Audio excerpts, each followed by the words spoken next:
Hello, bachcho. Let's read out the question first.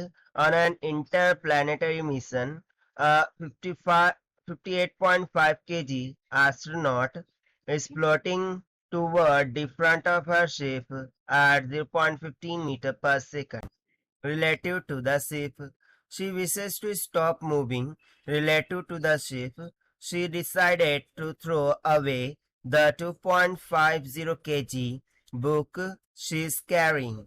What should the speed and direction of the book be to achieve her goal? So basically यहाँ हो क्या रहा है इसको हम understand करते हैं कि स्पेस में, ठीक है, एक एस्ट्रोनॉट है। सो यहाँ पर मैंने कंसिडर कर लिया कि कुछ इस तरीके से एस्ट्रोनॉट है। अब उसके हैंड में नंबर ऑफ बुक्स है। अब इसका जो मास है वो हमें दे दिया है 58.5 केजी के बराबर, और जो बुक्स वो कैरी कर रही है उसका मास दे दिया है 2.50 केजी के बराबर, ठीक है। अब वो मूव कर रही है किसकी तरफ? शिप की तरफ। किसकी तरफ मूव कर रही है? शिप की तरफ।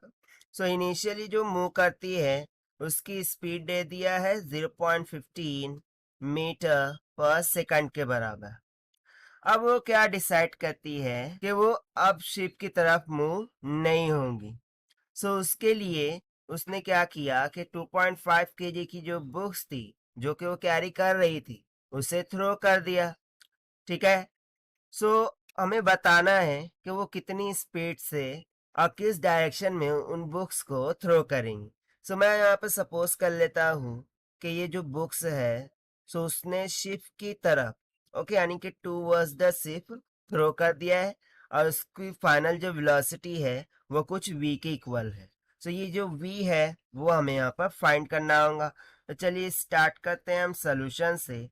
But before of it, let's talk about the key concept which we are going to use here for this question. So यहाँ पर कोई भी external force लग रही है क्या? नहीं. That means we can use the conservation of momentum. That is initial momentum should be equals to final momentum. So यहाँ पर सबसे पहले तो हम क्या करेंगे कि ये मासेस को मान लेंगे, ये m1 हो गया, ठीक है। बुक का मास को मैं मान लेता हूँ m2, इसको हम मान लेते हैं u1, और बेसिकली यही u2 भी रहेगा क्योंकि इसके लिए भी सेम वेलोसिटी है इनिशियल, और फाइनल तो ये v1 v हो जाएगा। एंड देखिए फाइनल वेलोसिटी फॉर एस्ट्रोनॉट वो क्या हो जाएंगी? जीरो, क्योंकि वो क्या कर रही है? स्टॉप कर रही है। सो वो तो जीरो रहने वाली है v for astronaut, so that we are not going to consider here. So initial case में क्या हो जाएगा? m1 u1 plus m2 u1 ही हो जाएगा क्योंकि दोनों की स्पीड सेम है इनिशियल केस में। एंड फाइनल में सिर्फ और सिर्फ बुक मूव हो रही है, सो सिर्फ उसका ही मोमेंटम आ जाएगा। That means m2 times of v, क्योंकि एस्ट्रोनॉट के लिए तो जीरो हो गया ना। m1 कितना है? 58.5 kg मल्टीप्लाई बाय कितनी स्पीड से मूव हो रही है? 0.15 प्लस m2 कितना है? 2.5 मल्टीप्लाई बाय इसकी भी कितनी है? 0.15, that will be equals to m2 कितना है? 2.5 multiply by v।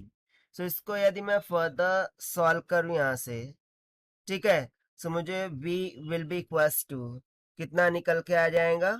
58.5 multiply by 0.15 plus 2.5 into 0.15, और ये 2.5 डिविडेंड में चला जाएगा।